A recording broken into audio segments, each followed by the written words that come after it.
Do you get anxious in social situations? Maybe you feel shy or nervous or uncomfortable, or maybe you absolutely dread some types of social situations so much that you'll do anything to avoid them altogether. Almost everyone experiences social anxiety to some degree, and any type of interaction with others can be a potential trigger. In this video, we're going to learn how to reduce social anxiety with strategies from behavior therapy, cognitive therapy, and mindfulness. So first, let's look at the behavioral component. Treating any source of anxiety benefits from what's known as exposure, which means putting ourselves in situations that we're anxious about, which helps us become more comfortable in them, and acts as a sort of experiment that allows us to test our hypotheses and beliefs and expectations about what we think is going to happen, and learn that these situations aren't as big a threat as we fear. Things usually don't go as badly as we predict they will, and the outcomes we're most worried about usually don't happen. And even if they do, we're generally better able to cope with them than we expected, all of which helps us feel less anxious about these and similar situations in the future.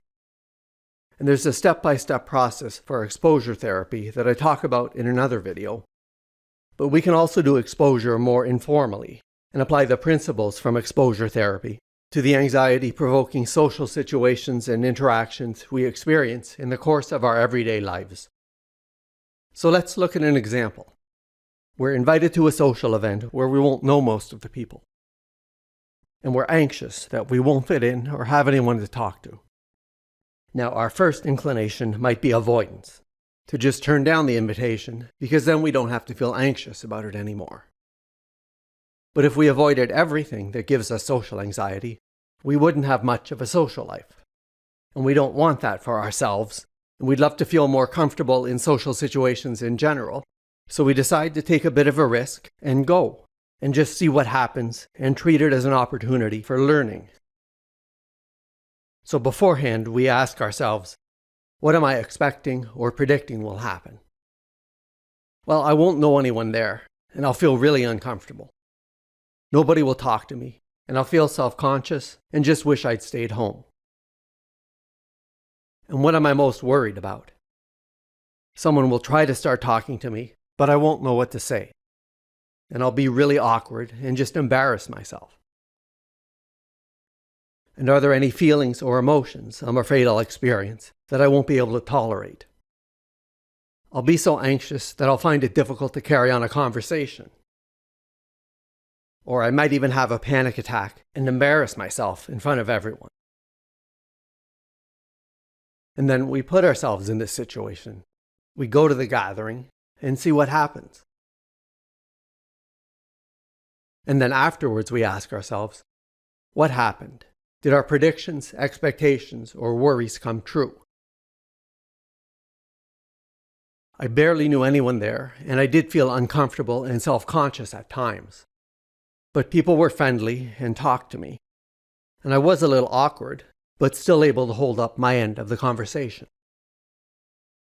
And were we able to tolerate our feelings and emotions? I did feel nervous and anxious at times, but it was manageable, and didn't prevent me from being able to talk to people. And I didn't come close to having a panic attack. And how was this outcome different from what we predicted, expected, or feared? Well, people were friendlier than I'd expected, and I never really felt out of place. I was able to carry on conversations with people I didn't know, and even though I didn't have the greatest time, it was okay and better than staying home by myself. And what did I learn from the experience? I can go to a social gathering where I barely know anyone, and people will be friendly and start talking to me. And even if I am feeling uncomfortable or awkward or anxious, I can still manage to carry on a conversation and at least not have a terrible time and feel like I need to escape and go home. But when we expose ourselves to things we're anxious about, they're not always going to go that well. So what if nobody comes up to talk to us? And we're too anxious to approach people we don't know, and we start feeling a bit panicky. And we end up off by ourselves on our phones most of the night, until we feel so self-conscious we go home without even talking to anyone. So this outcome was as bad as we'd expected, or maybe even a little worse. So what can we learn from an experience like this that can help with our social anxiety? Well, even though I felt really anxious, I don't think anyone noticed, and I didn't embarrass myself. And I learned that even though feeling anxious and self-conscious is really unpleasant and uncomfortable, it doesn't mean anything catastrophic is going to happen. And I can tolerate these feelings without there being any serious consequences. It just means I'm going to feel uncomfortable for a while, which of course I'd rather avoid feeling, but not at the cost of having no social life. And I learned that people won't necessarily start talking to me, in which case I may need to initiate some conversations myself. And the idea of doing that may cause me a lot of anxiety. But I have learned that I can tolerate anxiety without anything terrible happening.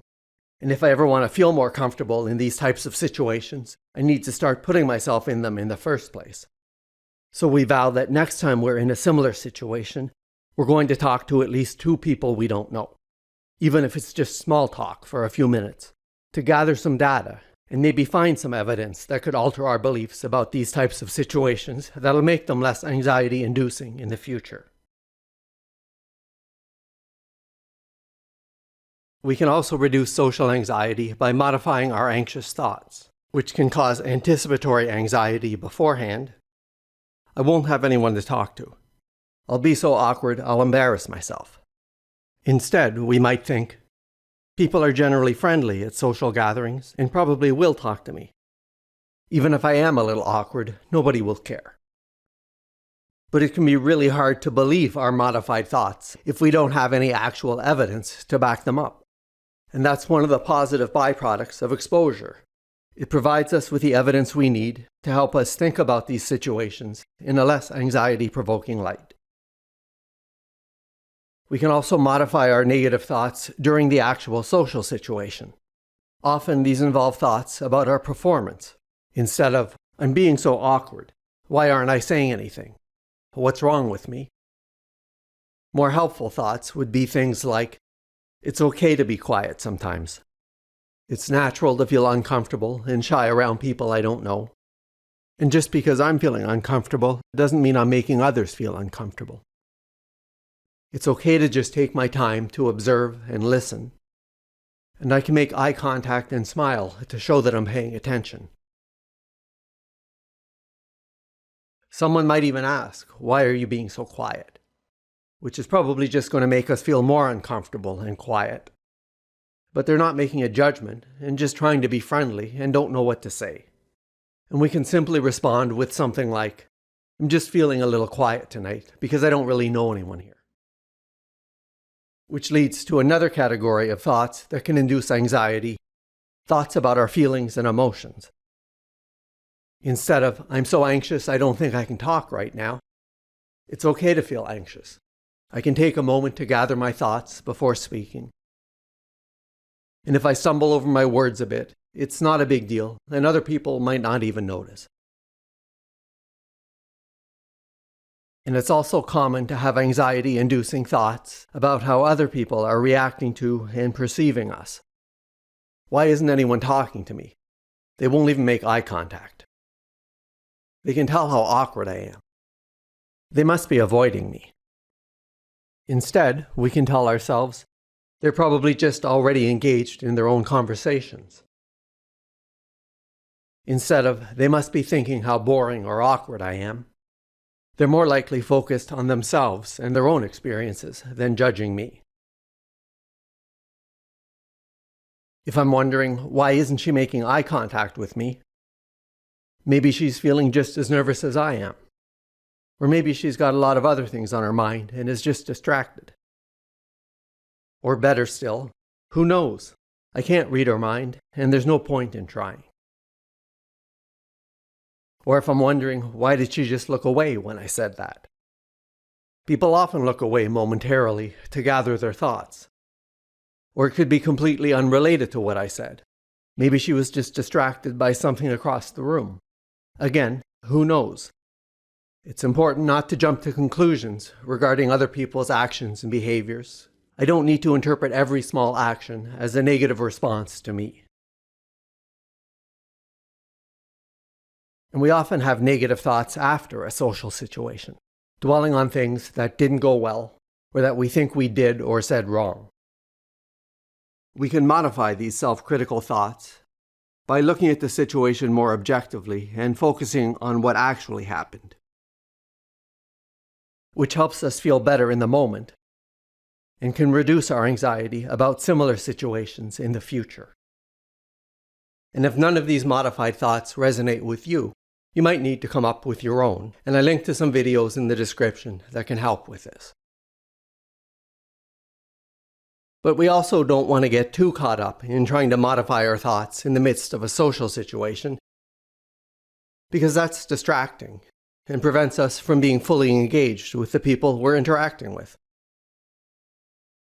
So instead, we can respond to our thoughts mindfully, observing them without judgment and recognizing them as simply passing mental events, telling ourselves, this is just a thought. I don't need to react to it or modify it or do anything about it. And then just letting our thoughts come and go as they pass through our minds like clouds passing through the sky. This helps us stay present and keep our attention focused on what we're saying and the people we're talking to. And I link to some videos in the description with strategies that can help us respond to our thoughts more mindfully. Mindfulness also helps us manage our emotions. If we're feeling embarrassed or ashamed, we can simply acknowledge the feeling and accept that we're feeling this way right now. Maybe first with a little CBT, telling ourselves it's okay. Everyone has awkward moments and feels embarrassed at times. Nobody is really judging me as much as I think. And then mindfulness. This feeling will pass, and even if it takes longer than I'd like, and I feel uncomfortable for a while, I'll survive. And if we're anxious, mindfulness allows us to notice our anxiety without becoming overwhelmed by it, and accepting anxiety as uncomfortable, but just a passing emotional state. And we just allow our anxiety to be here, but in the background of our awareness, without allowing it to consume us, as we shift the focus of our awareness towards our social interaction. And I have some videos with strategies to help us be more mindful and less reactive towards our emotions. And responding mindfully to our thoughts and emotions can be easier said than done and takes some practice, which is why practicing mindfulness on a regular basis is so beneficial, as it helps us develop mindfulness skills that we can then apply to situations in our everyday lives. Now earlier, we touched on how we can tend to mind read and interpret other people's reactions in ways that suggest they're responding negatively to us. And if we have social anxiety, we're also more likely to notice cues in our environments that we do interpret as negative, which is known as negative attentional bias. And we can become really focused on other people's actions and behaviors, looking for signs of disapproval or negative judgment. For example, if we're talking with a group of people, we might focus on the one person who's looking at his phone and think, wow, I must be really boring him, while ignoring that everyone else seems interested in what we're saying.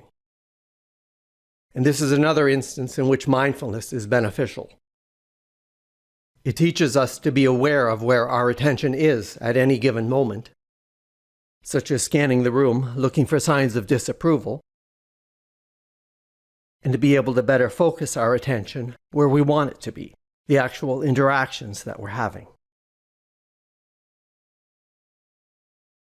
So the keys to reducing social anxiety are to expose ourselves to the social situations that make us anxious, rather than avoiding them, to find new ways of thinking about these situations and our abilities to perform in them that are less anxiety-inducing, and to develop mindfulness skills that allow us to respond mindfully to our thoughts and emotions, and to be more mindful and aware of what we're paying attention to. So please help me out by liking and subscribing, and let me know in the comments if you have any questions. And if you'd like to support my channel and help me make more videos like this, I really appreciate it.